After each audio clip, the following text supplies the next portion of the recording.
అదే ఆయన చేయాలనే ఉద్దేశం ఉంటే ఇంతకుముందు ముఖ్యమంత్రి అయినప్పుడు అది ఎందుకు చేయలేకపోయాడు? పింఛన్లు ఇంటి దగ్గర ఎందుకు ఇవ్వలేకపోయాడు? పాఠశాలలో ఎందుకు అభివృద్ధి చేయలేకపోయాడు? ఇవన్నీ కూడా జగన్మోహన్ రెడ్డి చేసిన ప్లాట్ఫామ్ మీద చంద్రబాబు నడుస్తున్నాడు తప్ప ఆయన కొత్తగా ఉద్దేశం ఏం చేయలే. ప్రతి స్కీమ్లో కూడా ఇదైతేనేమి చేనేతలనే కాదు, ప్రతి వ్యవస్థలో కూడా ఆయన చేసినంత జీరో ఏం లేదు. జగన్మోహన్ రెడ్డి గారు 100% చాలా బెటర్.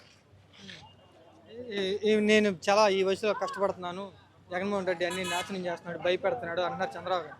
అంటే కష్టపెడతాడనే కదా, ఏమన్నా గడ్డబారలు మోసాడా? కష్టపడి నీకు ఏమన్నా సిమెంట్ ముడుతున్నాడా? కష్టం అంటే అది కాదండి. ప్రజల బాధలు తెలుసుకోవాలి.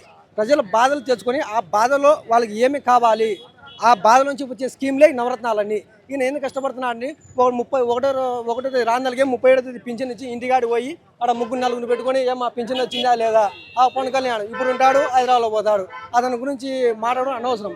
ఇట్లాంటి అన్ని సిల్లీ క్వశ్చన్స్ అంతా చెప్తా కూడా ఇట్లాంటి చంద్రబాబు పరిపాలన అయితే ఏమాత్రం లేదు. 2029లో జగన్మోహన్ రెడ్డి ముఖ్యమంత్రి కావడం 100% గ్యారంటీ.